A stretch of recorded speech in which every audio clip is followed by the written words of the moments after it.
서울역에서 노숙인 쪽방민 목회하고 있는 설수철 목사입니다. 너무 부흥돼서 문 닫는 교회라는 그런 일이 우리에게 벌어지면 어떻게 하나? 그러나 하나님께 맡기고 우리는 계속 이 일을 하자.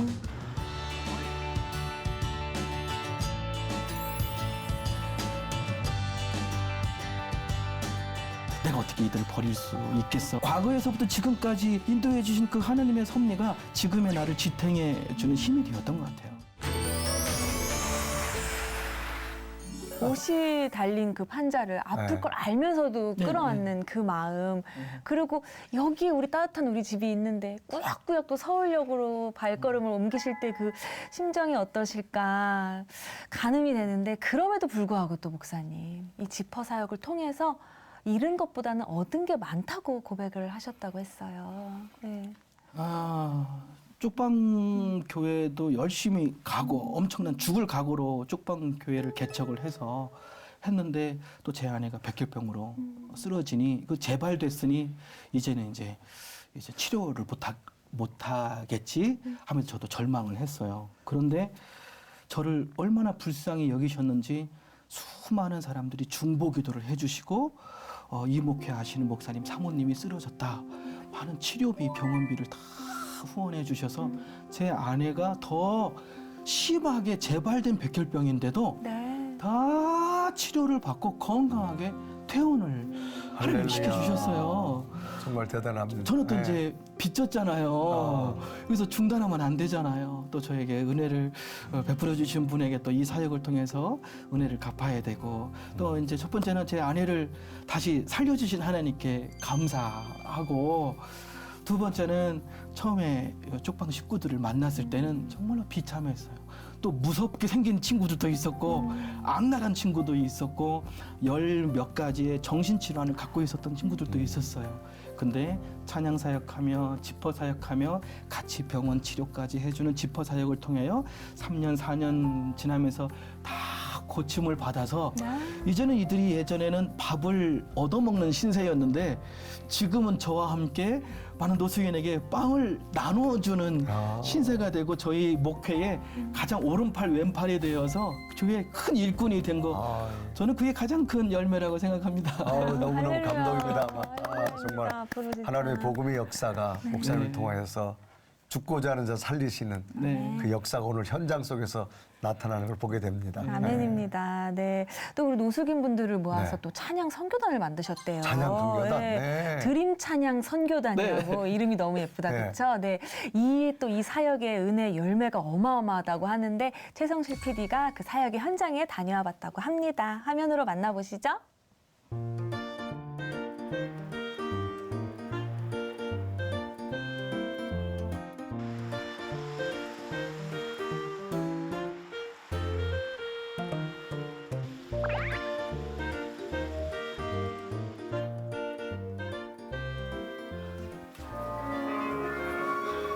할렐루야. 맞습니다. 저기 뭐야 마이크 쪽 상대상이 있어요. 두 개 있어. 그거 보시고. 예, 양천경찰서에서 성탄 축하 예배 저희 찬양인도 특송해달라고 부탁을 받아서 달려왔습니다.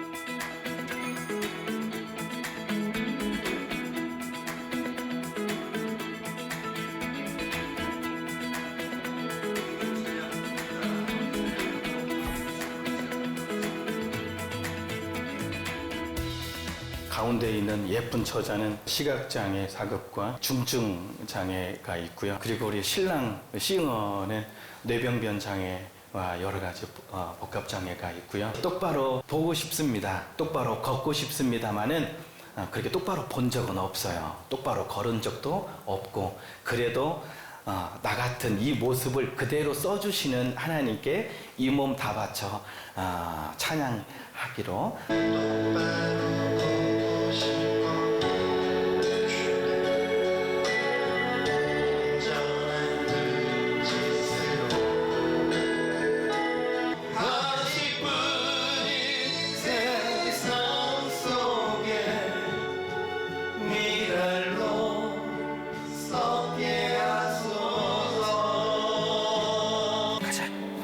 아이고, 네, 고생했다. 아이고. 알아서.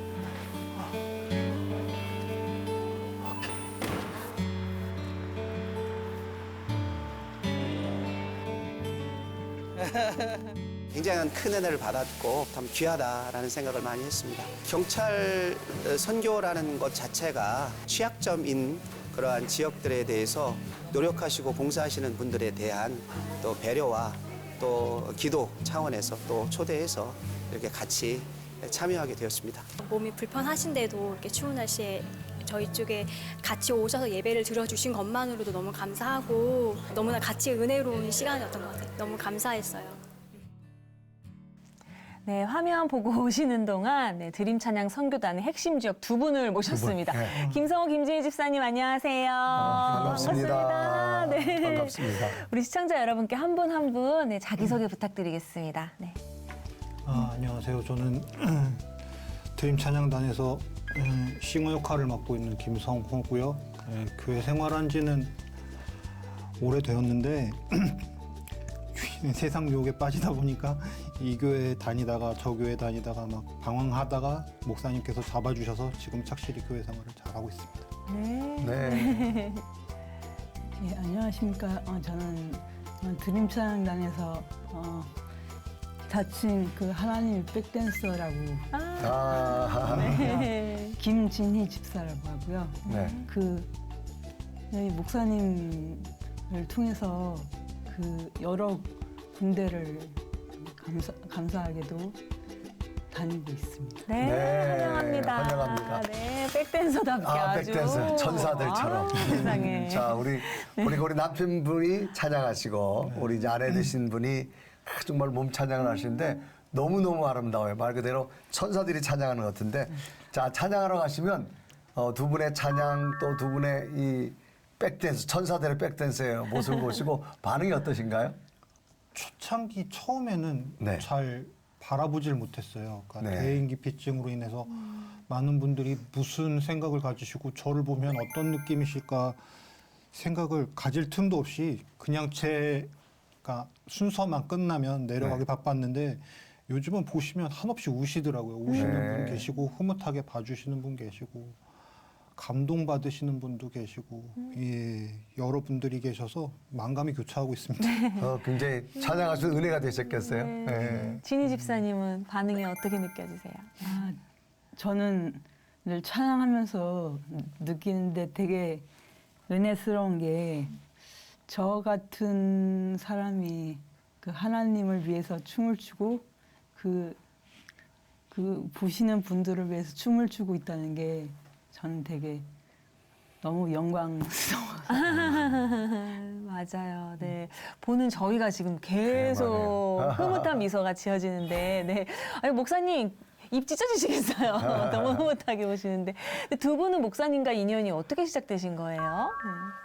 저는 사역하시는 곳에 밥을 먹으러 들어갔었어요.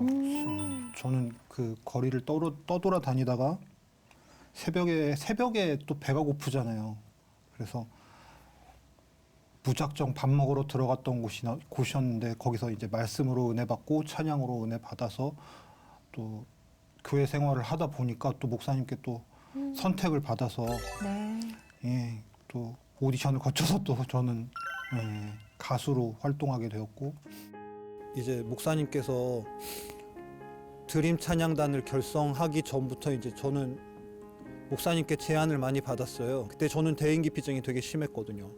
그래서 이제 도망 다니다가 이제 결국은 전에 살던 동자동이라는 동네에 들어가게 됐는데 이제 그 동네에서 목사님께 이제 최종 발탁이 된 거죠. 그래서 찬양단 활동을 7년 동안 하게 되었습니다. 오디션이라고 그러기 부담스러운 요즘 오디션이 유행이라서 그 통과하기가 너무 쉽지가 그래요, 않아요. 맞아요. 저희 서울역 광장에 그래서 길거리 오디션, 길거리 캐스팅을 하러 다녔어요. 어머, 길거리 캐스팅. 야, 우리끼리 해보자. 우리끼리 우리가 가난한 사람이라 할지라도 우리가 병이 있고 장애가 있다 할지라도 우리의 찬양을 하나님께서 들으시고 이것을 통해서 많은 사람들에게 은혜와 감동을 끼치면 더 큰 복이 임할 거다라고 해서 시작을 한 거고 우리 김진희 집사님 같은 경우는 처음에 오디션을 봤다고 그러는데 그냥 오디션이 그냥 뭐 예수님 찬양 그냥 딱딱한 그냥 율동이었어요. 그것도 좋다. 내가 부흥회하러 갈 때 앞에서 찬양 인도하면 네가 그것을 해라. 하더니 잘 따라서 하더라고요. 그래서 한 곡 가르쳐서 지금 뭐 30곡, 40곡 정도 워십을 동작을 하는데 그 받아들이는 지능이 굉장히 높은 것 같아요. 그래서 지금 아주 수준급의 무용수로 아주 거듭이 나서 어렸을 때부터 늘 혼자였거든요. 제가 학교 다닐 때도 늘 혼자였고 왕따여서 늘 혼자였고 그때 가장 큰 위로가 된 게 음악이었고 춤이었거든요. 그래서 지금까지 이게 이어진 것 같아요. 아니 좀 거창하게 표현하자면 그 오디션의 최종 우승자 두 분 아닙니까? 맞습니다. 네, 근데 처음이랑은 완전 다른 사람이 됐다라고 하셨는데 처음에는 어떻게 인상이 느껴지셨어요? 처음에 우리 싱어는 제가 앞에서 찬양을 인도하는데 거기서 참 맑고 고운 소리가 들려요. 막 봤더니 옆에 쓰레빠 신고 그냥 휴전한 옷을 입고 그냥 아침에 밥 얻어 먹으러 온 친구의 얼굴을 보니까 머리가 사자머리예요. 진짜. 구렛나루를 막 그래서 눈만 이렇게 뜨고 있는 거예요. 근데 그게 이제 대인기피증이 있다 보니 사람들에게 무섭게 이렇게 행색을 해야 접근하지 않으니까. 그래서 나름 개인적인 이유 때문에 그렇게 무섭게 했더라고요. 저는 근데 그 소리만큼은 아름답게 들렸어요. 야, 나랑 같이 하면 좋겠다. 해서 그때 노래방 가서 오디션을 노래를 너무 잘하더라고요. 검증을 하셨네요. 네, 그래서 이 정도면 됐다.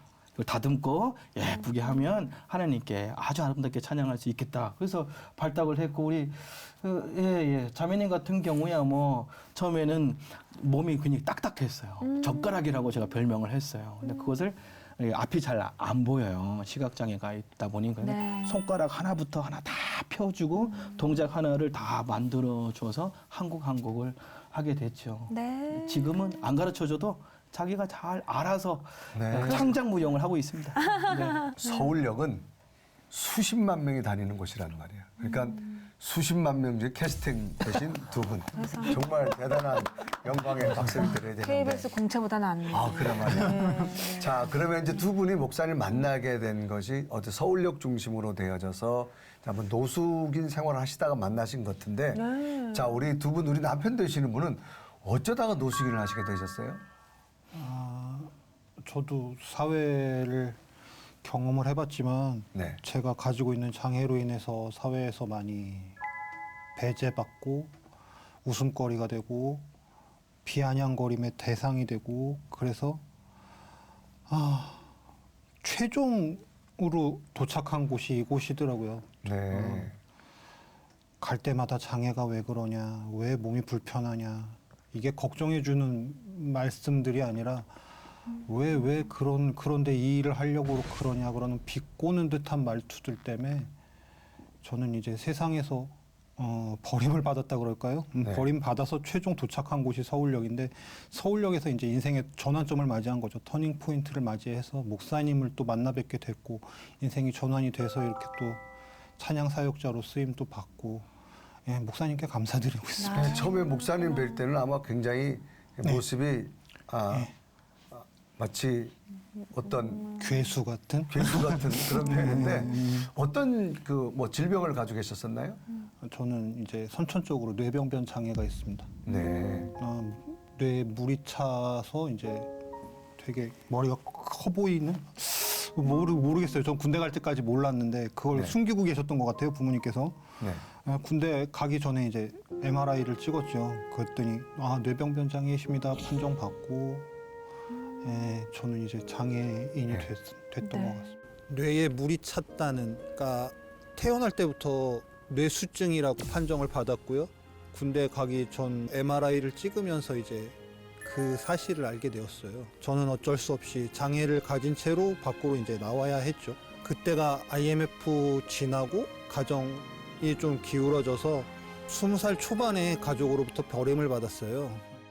그럼 몸에 어떤 현상이 뭐 심리적으로 나타나나요? 아, 걸음걸이가 부자연스러워요. 그리고 걸음걸이가? 네, 일반인들보다 걸음걸이가 부자연스럽고 또 그 뇌병변 장애 외에도 어려서 교통사고를 좀 당해서 네. 다른 분들이 보시면 약간 소아마비 그 분들과 비슷한 이제 증상들이 있죠. 제가 이제 그런 장애를 가지고 있음으로 인해서 이제 네. 사람들이 불쌍하게 여기시기도 하시지만 되게 좀 약간 거리를 두게 하시는 그렇게 말씀들을 느껴지네요. 많이 하셔서 걱정을 빙자한 뭐 그런 말씀들을 많이 하셔서 제가 그분들하고 이제 거리를 두게 된 거죠. 아, 세상 사람들은 다 나의 적이야. 세상 사람들은 다 다가가선 안 될 사람들이야. 그리고 기피하게 되고 그때 또 경제적인 그러니까 IMF 이후여서 네. 집안 경제 사정도 안 좋고 또 동생들과 좀 나이 차이가 있어요. 그래서 부모님께서는 그들을 이제 키우시겠다 집중하시고 저는 이제 20살이 넘었기 때문에 자연스럽게 이제 나와야 되는 상황에 그런 말씀을 하시더라고요. 나가서 살아줬으면 좋겠다. 그렇게 말씀하셔서 저는 수긍하고 그럼 주로 나와서 어떤 일을 좀 하셨어요? 저는 이제 백화점에서 일을 하고요. 네.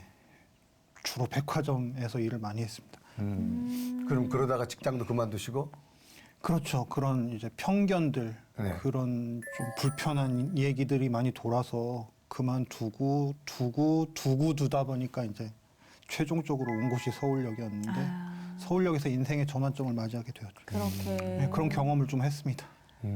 직업을 찾아서 하다 네. 그냥 갖고 그만두게 되신 삶이었구나. 그러면서 일반 사람들과 떨어져서 예, 그냥 그런 곳으로 함께 홀로 살아가는 삶을 사셨는데 예, 차라리 혼자가 편하겠다. 아, 혼자서 일어서 보자라고 생각했는데, 예. 그러다 보니까 뭐 스스로 뭐 자기 머리도 그냥 가꾸지 않고 수염도 가꾸지 나 않고 말 네, 걸지 마. 네. 차단하신 거죠. 그럼 처음에 왔는데 쪽방에서 살았어요. 네. 쪽방 건물이더라고요. 굉장히 좁은 데서. 네. 한번 들어가면 그 쪽방에 사는 분들 중에서도 은둔 기간이 꽤 긴. 한 달, 석 달을 바깥으로 안 나오고 그 혼자서. 어두운 데서 지내는. 어두운 데서. 그러다가 저를 만나서 만나게 되신 거구나. 예. 그리고 아내 되시는 분은 어떻게 이쪽에 노숙자 이쪽으로 오셔서 목사님을 만나게 됐나요? 아, 저도 가출을 한 케이스라서 네. 그 처음에는 이 서울역으로 온 게 아니고 네. 이 그 강변 터미널 아시죠? 네. 예, 그쪽을 통해서 이렇게 오다 보니까 어떻게 하다 보니까 서울역에 왔는데 서울역에 오기 전에는 충정로역이라고 네. 거기서 제가 그 박스나 네. 뭐 깡통 이런 걸 팔면 돈이 된다. 네. 어디서 들은 소문이 있어서 제가 그거를 밤새 잠도 안 자고 제가 충정로에 와서 밤에 잠을 잘 못 잤거든요. 걸어 다니고 그랬었거든요. 그 이유가 제가 시력이 안 좋다 보니까 남자들이 주변에 와가지고 그 도와준다는 일목하에서 저랑 뭐 잠자리를 제공했을 테니까 그런 걸 요구하거나 그게 가장 힘들었습니다.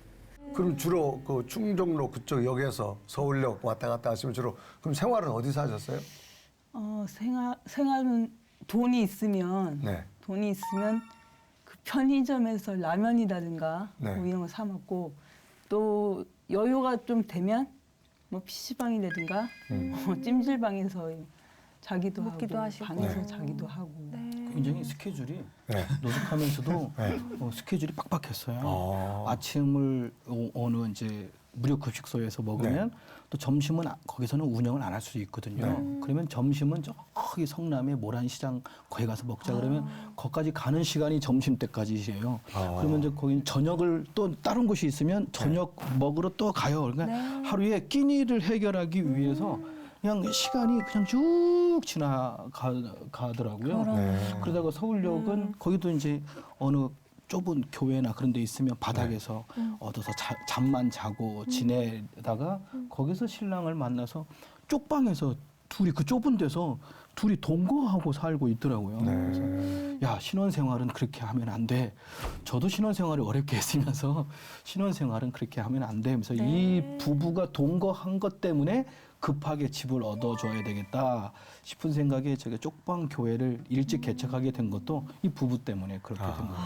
지퍼 사역이 김성호 집사님이 계기가 됐어요. 쪽방촌에 살고 있더라고요. 얼마 안 돼서 예쁘지는 않지만 당시에 아무튼 하리따운 처녀랑 같이 살고 있다는 거예요. 니네 신혼생활은 그렇게 하면 안 돼. 내가 집을 얻어줄 테니 신혼생활 내가 얻어준 집에서 같이 하자. 그래서 방 3칸짜리를 얻어줬어요. 그게 지퍼 사역이 됐어요. 네. 그렇게 또 인연이 되셨구나. 예. 근데 딱 두 분이 하시는 말씀, 우리 목사님을 만나게 돼서 내 인생이 변화가 됐다 이렇게 고백을 하셨는데, 우리 목사님은 어떠세요? 이렇게 변화된 우리 진희 집사님이나 성호 집사님 보면 마음이 어떠세요, 목사님? 네. 아유, 처음엔 징그러웠죠. 이거 무섭고. 저희 교회 서울역에선 김진희 집사님을 모르는 사람이 없어요. 그 정도예요? 너무 춤을 잘 추고 너무 해맑고 긍정의 소스들이 막 바깥으로 꽉 샘물이 솟아나니까 그런데 처음에는 너무 징그러웠어요. 너무 이게 정신적인 질환이 너무 많았어요. 이제 상담도 많이 받고 병원도 많이 다니고 약도 많이 타먹었을 정도로 처음에는 상담사가 18가지인가 리스트를 적어주더라고요. 그 정도로 심각했고 남편이 그래도 나는 결혼했으니까 돈 벌러 나가야지. 공공물로 나가면 집 나가면 안 된다고 뭐 출근을 못하도록 다리를 붙잡고 말리기도 하고 불안해서. 불안하니까. 그러면 남편이 출근하면 내가 시각장애가 있어서 나 때문에 남편이 일하는 거야 하면서 스스로를 때리고 자학하고 뭐 그렇게 하는 걸로, 그 외에도 가장 심각한 질환을 앓고 있었던 김진희 집사가 다 이제 고침받고 가장 깨끗하고 가장 건강하고 가장 행복해하는 이 모습으로 바뀌었으니 저는 뭐 너무 이 모습만 봐도 행복하죠. 아니, 특별히 감동받았던 사연이 있다고 들었어요. 예, 그 사과를 깎아주셨다고. 네, 그게 무슨 얘기예요? 사과, 네. 예, 제가 자주 쓰는 방법이에요. 뭐예요? 제가 어떤 잘못을 저지르면 사과 한 박스를 들고 가서 사과드립니다. 사과드립니다. 웃으면서 네. 사과할 수도 있고 풀 수도 있는데 처음에 이제 자학한다고 그랬잖아요. 네. 자학도 심했지만 트라우마가 있었어요. 신혼부부인데 앞은 조금 보여요. 눈이 한 시각장애 4급이니까 조금 보이는데 이제 제가 평생 데리고 살 수는 없으니 부부가 평생 같이 반찬도 해먹고 무도 자르고 요리도 해야 되는데 칼만 보면 부르르 떠는 거예요. 그리고 저기 끝에 칼이 있는 건 어떻게 그 낮은 시력으로 그걸 볼 수 있는지 칼끝을 보면 바로 떨고 발작하는 증세가 있었어요. 그걸 몇 년 동안 하고 있더라고요. 왜 그런가 나중에 알게 됐어요. 저는 나중이라고 하는 말은 처음에 묻지도 따지지도 않고 이 아이들을 품다 보니 묻지도 않아요. 과거를 잘 몰라요. 훗날에 알게 된 사실은 새엄마 1, 새엄마 2, 새엄마 3를 거치면서 성장해 왔어요. 그러다가 어떤 새엄마가 성격이 굉장히 괴팍했었던 모양이에요. 식구들은 다 밥을 먹고 학교로 일자리로 가는데 앞을 잘 못 보니까 밥을 좀 늦게 먹겠죠. 설거지하는 시간까지도 밥을 먹고 있으니 빨리 먹어라 재촉하다 보니 저희 공동체에 와서도 찬물에 밥을 말아먹는 습관이 있더라고요. 빨리 먹으려고. 두 번째는 칼은 뭐냐 했더니 이 기다리다 못해 새엄마가 주방에 있는 칼을 들고 화가 나니까 찔러 죽이겠다고 어린 딸한테, 본인 딸은 아니지만 들이민 걸 본인은 그게 무서워서 그때부터 충격과 트라우마가 청년 지금까지 있었던 거예요. 그런데 제가 찬양 선교단을 만들어서 그럼에도 불구하고 하나님께 너의 모습을 온전히 바치자 해서 그것이 1년, 2년, 3년, 4년 가다 보니 어느 날 1월 달 돼지 감자보다도 더 못생긴 사과를 깎아왔어요. 사과를 깎으셨어요. 저는 이제 아버지라고 부르거든요. 아버지 드세요. 그렇게 무서워했던 트라우마로 가득했던 그 칼을 덜덜덜 떨면서 이거를 사과를 사랑하는 사람에게 주겠다고 깎아서 가져온 그 못생긴 사과가 얼마나 감동이셨을까. 얼마나 맛있던지 지금도 그 맛을 잊을 수가 없어요. 그 이후로 칼트라우마가 싹 다 사라져서 행복하셨어요? 요리를 얼마나 잘하는지 백종원 레시피를 다운받아서 그대로 흉내내고 있어요. 자, 그래서 두 분이 이제 만나셔서 두 분이 이제 정식 가정을 이룰 수 있도록 결혼식을 해주셨는데 주례도 목사님이셨다 그래요? 아, 결혼식은 못할 뻔했죠. 아니, 처음에 이제 동거를 하고 자기들끼리 혼인신고를 해버렸어요. 거기서는 쪽방촌엔 혼인신고하고 사시는 부부들이 많지 않아요. 네. 왜냐면 따로따로 뭐 수급을 받는다든지 그러한 제한이 있어서 근데 뭘 모르고 했다고 해요. 그런데 한참 공공근로라든지 수급 타는 쭉 세월이 있었는데 갑자기 끊어졌어요. 알고 봤더니 혼인신고하면 재산이 잡히는데 우리 김준희 집사님이 부자였던 거예요, 집안이. 그래서 이 수급 대상자에서 제외가 된 거예요. 그래 어렵게 사는데 그거라도 타고 살아야 되는데 그래서 우리 이제 혼인신고 하지 말고 이혼하자 서류상으로 네. 이혼을 결심했어요. 그 전까지 얘네들은 목사님 좀 저희 정식으로 결혼은 하고 싶습니다. 결혼식 주례 좀 서주십시오. 저한테 부탁을 하더라고요. 그래서 나는 결혼식 주례 해주고 싶지만 난 너희들이 많은 사람들에게 축복을 받는 축하받는 그런 데서 해주고 싶다. 여기서 했다간 너희들이 쪽방민들 노숙인들 국수 다 해드리려면 돈이 더 많이 들어가. 그래도 축의금이라도 받으면서 해야지. 라는 약속을 늘 했었어요. 네. 그런데 그것도 이루지 못하고 이혼해야 되겠다고 이혼 서약서를 썼어요. 혼인신고 한 것 때문에 수급도 끊어지고 정부 지원금이 다 끊어지는 위기가 있어서 다시 이혼하자 그랬어요. 그래도 구청에 가서 이혼도장 찍으려고 마음에 다짐을 했는데 어디서 갑자기 전화가 왔어요. 설 목사님, 설 목사님 데리고 있는 장애인 부부 있죠? 결혼시켜 주십시다. 서울시청 앞에 큰 잔디밭에서 수백 명의 하객들이 있는 곳에서 그렇게 해드리겠습니다. 그렇게 갑자기 저희 교회를 후원하시는 어떤 목사님이 이 둘만을 위한 어마어마한 성대한 결혼식을 이혼하겠다고 약속한 지 3일 만에 그러한 소식이 들린 거예요. 네. 그래서 이혼 서약서 쓴 다음에 한 달도 안 돼서 성대한 결혼식을 하게 됐죠. 누구도 하지 못한 그곳에서. 세상에. 네. 그 어디야 도대체. 그래만 해. 아유, 부럽다. 네. 네.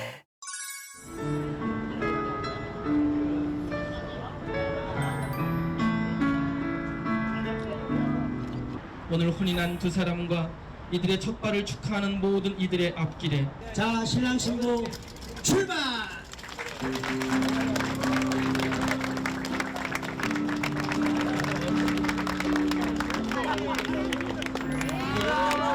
예, 감사합니다. 결혼식 때 서약한 게 있어요. 저는 집사람의 눈이 돼주고 집사람은 저의 다리가 돼주고 그런 서약 내용이 있어서 지키려고 많이 쓰고 있습니다. 저희 남편은 결혼 서약대로 잘 해주고 지금까지 한 번도 결혼 기념일이나 생일날을 한 번도 까먹어 본 적이 없어요. 그래서 고맙죠. 고맙고 행복하고 제가 가장 행복한 것 같아요. 참 서울역에서 노숙을 하시던 분들이 이제는 서울역에서 찬양으로 주님께 또 은혜 올려드리고 선교를 하시는 모습이 너무 은혜되는데요. 이쯤 되니까 너무 궁금해요. 네. 그 찬양 저희가 좀 요청해서 들어볼 수 있을까요? 네, 박수로 맞이해 주시죠. 네.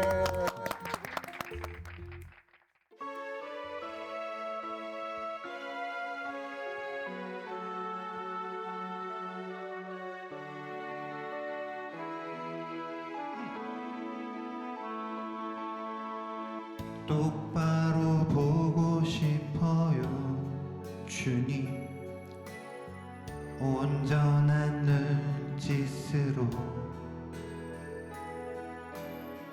똑바로 보고 싶어요 주님 곁눈질하기 싫어요 하지만 내 모습은 온전치 않아 세상이 보는 눈은 마치 날 죄인처럼 멀리하면 외면을 하네요. 주님, 이 낮은 자를 통하여 어디에 쓰시려고 이렇게 초라한 모습으로 만들어 놓으셨나요? 당신께 드릴 것은 사모하는 이 마음뿐. 이 생명도 달라시며 십자가에 놓겠으니 허울 뿐인 육신 속에 찬빛을 심게 하시고 가시뿐인 세상 속에 미랄로 썩게 하소서.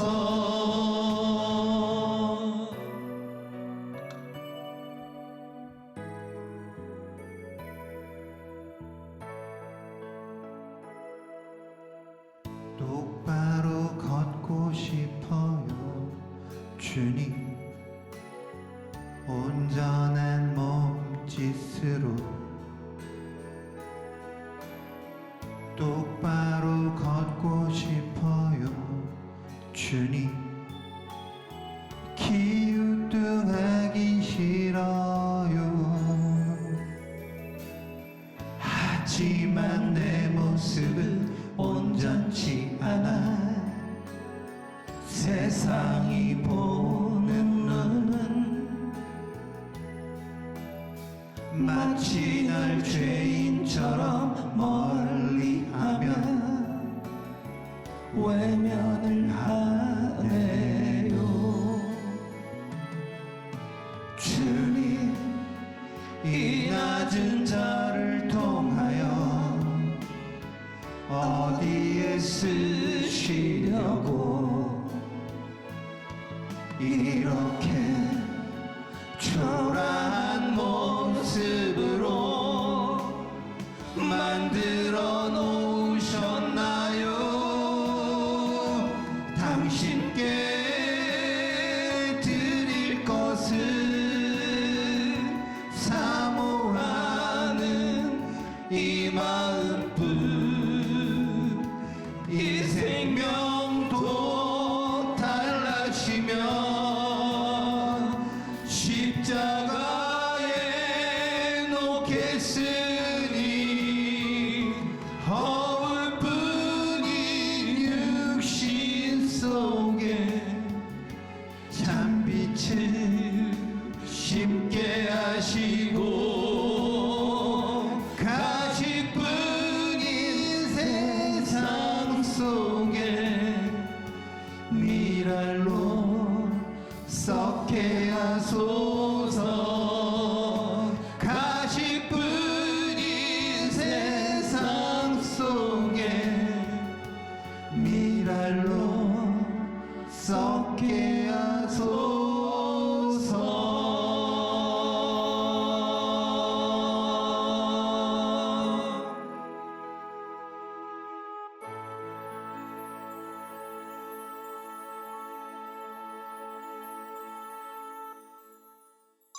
정말 너무나 아름다운 찬양에 참 감동이 되고, 그냥 찬양보다도 두 분의 삶을 듣고 나니까 오히려 오늘 이 찬양 한 소절 한 소절 율동 마디마디 하나가 정말 하나님의 은혜 없이는 할 수 없었던 그런 놀라운 변화의 찬양이었다 생각되어지는데, 혹시 이제 목사님께서는 또 다른 목사님께서 노숙인 사역을 하고 계시는 목사님들이 계신 분들이 많은데, 그분들에게 한번 쭉 이렇게 부탁하고 싶은 말씀 어떤 게 있을까요?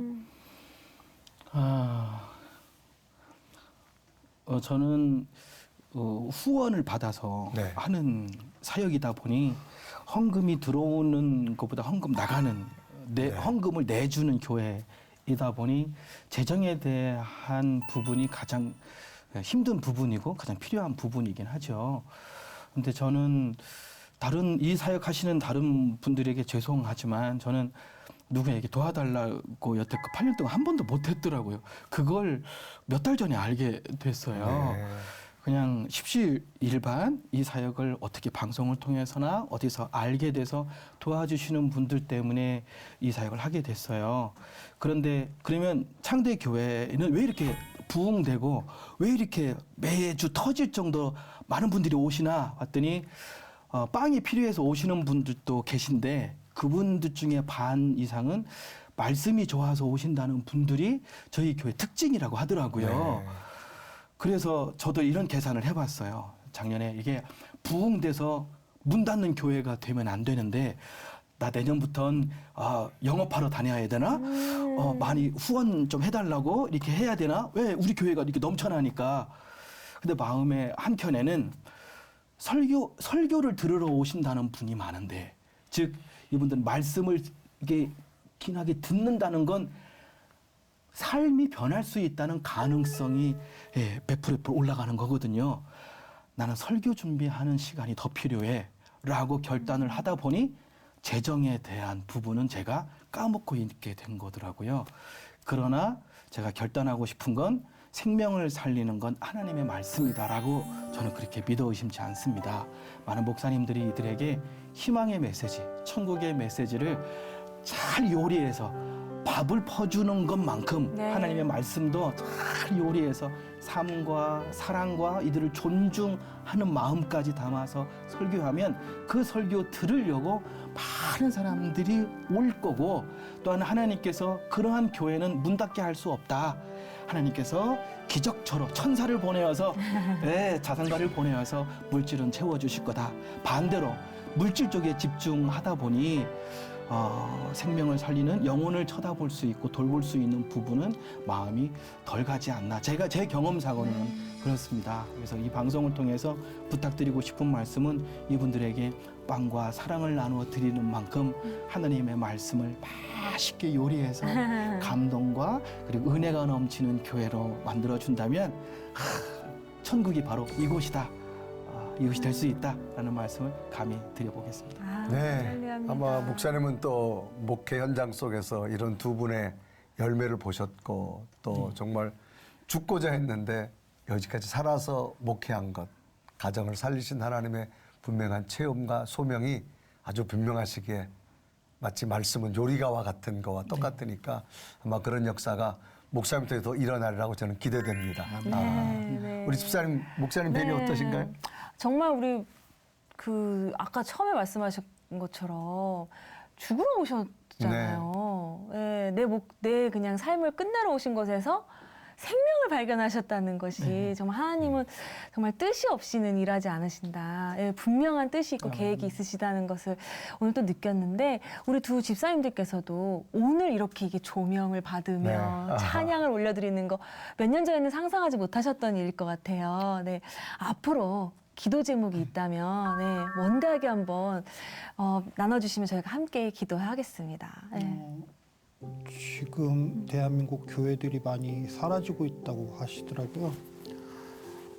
다시 제2의 부흥, 제3의 부흥이 일어나서 대한민국이 하나님의 은혜로 넘쳐나는 나라가 됐으면 좋겠고요. 그 은혜를 모든 국민들이 다 함께 했으면 하는 바람입니다. 우리 집사님은, 아내 되는 집사님. 저는 지금 저희 교회가 넓어지다 보니까 저희가 수요일, 주일날 예배를 항상 드리는데 그때마다 이렇게 인원이 150분, 130분 이렇게 되시다 보니까 저희 교회가 다 수용을 못하죠. 그러다 보니까 제가 말씀드렸어요. 저희 남편이 얼마나 꿈을 꿨대요. 저희 교회 3층, 2층이 그 고시원인데 거기를 저희 교회로 또 얻자고 또 얘기를 하더라고요. 네. 컸다고 하더라고요. 목사 믿음보다 더 커요. 또 사모님이셔. 또 집안 살림을 또 가꾸셔요. 또 네. 기도하겠습니다. 네, 목사님. 기도는 반드시 이루어지니까요. 목사님 절레절레 하시면 안 됩니다. 아멘 하셔야 됩니다. 아니 평신도들 믿음이 이렇게 큰데 아주 너무 행복하시겠습니다. 목사님 기도 제목 어떻게 있으신가요? 18평이 있을 때도 70명이 들어왔는데 넓은 처소 달라고 해서 응답받아 60평에 100개 의자를 놨더니 지금은 130명, 150명 또 1년도 안 돼서 또 차고 넘쳐요. 여쭤봤어요. 왜 이렇게 우리 교회로 많이 오시냐? 다른 교회로도 가시라. 했더니 우리 교회는 존중해 준다는 말씀하시더라고요. 왜 다들 이 사역 하시는데 여러분들 존중하지 않습니까? 그렇지 않대. 우리도 눈칫밥이 몇십 년인데요. 이곳에 오면 존중받는 느낌이 좋대요. 말씀이 좋아서 오신대요. 그러면 더 많이 확장하고 싶은데 교인은 없고 봉사자는 없고 나 혼자 어떻게 해야 되나. 그래도 해보자 하는 게 그래서 평신도의 믿음을 아멘으로 제가 받아서 아멘 했어요. 그래서 하나님 넓은 처소 주십시오. 그리고 저희가 성경대학을 열려고 해요. 성경대학 그다음에 찬양교실도 열려고 해요. 그러면 오시면 빈손으로 보내드릴 수 없거든요. 하나님 재정도 주십시오. 그래서 성경대학, 찬양교실 그리고 고시원 건물도 하나님 주십시오. 하나님 잘 키워서 더 많은 영혼들 살리는데 제가 쓰임 받겠습니다. 그게 기도 제목이고 제 꿈이 또 됐습니다. 아멘입니다. 네. 우리 목사님 말씀을 듣다 보니까 정말 제 가슴도 그렇고 우리 집사님 마음속에 또 정말 하나님 지금도 살아계시다라고 하는 그런 분명한 고백이 함께 나오게 되어지는데 네. 귀한 사역 정말로 우리 함께 마음 모아서 응원드리고요. 2024년 우리 모든 세 분의 기도 제목이 잘 이루어져서 아름다운 결실이 되기를 저희도 함께 기도드리겠습니다. 아멘. 감사합니다. 우리 집사님 마지막 우리 두 분을 뵈면서 어떤 말씀하실까요? 건강하셨으면 좋겠고 또 예. 계속 건강하셔야 아름다운 찬양을 또 올려드릴 수 있고 방송 전에 우리 목사님께서 선교는 지금 모니터를 해보니 너무 위대한 분이 많이 나오시더라. 우리는 놀고 먹는데 이거 나올 주제가 되겠느냐 이러셨어요. 그러셨어요? 누가 봐도 너무 힘든 사역이신데 이렇게 즐겁게 하시니 하나님이 뭐 행하지 않으실 수가 없으실 그렇죠. 것 같아요. 네. 항상 행복한 마음으로 저희한테 즐거운 찬양 또 귀감이 되는 사역 하시기 바랍니다. 나와주셔서 감사합니다. 감사합니다. 감사합니다. 감사합니다. 제가 제일 좋아하는 찬양 너는 내 아들이라. 저는 부모가 낳기만 했지 저를 키워주시지 않으셨어요. 그런데 하나님께서 늘 너는 내 아들이다. 어떤 부유한 집안에서 자란 아이보다 내가 너를 특별하게 키울 거다. 저는 거짓말처럼 들려왔어요. 그런데 그냥 하나님이 그렇게 키워주시는 걸 경험하면서 살다 보니까 나를 너무 금지옥엽으로 아들로 대해주셨고 잘 키워주셨구나. 그러다 보니까 지금 이 세월까지 오게 된 것 같아요. 너는 내 아들이라 오늘날 내가 너를 낳았도다. 너는 내 아들이라 나의 사랑하는 내 아들이라.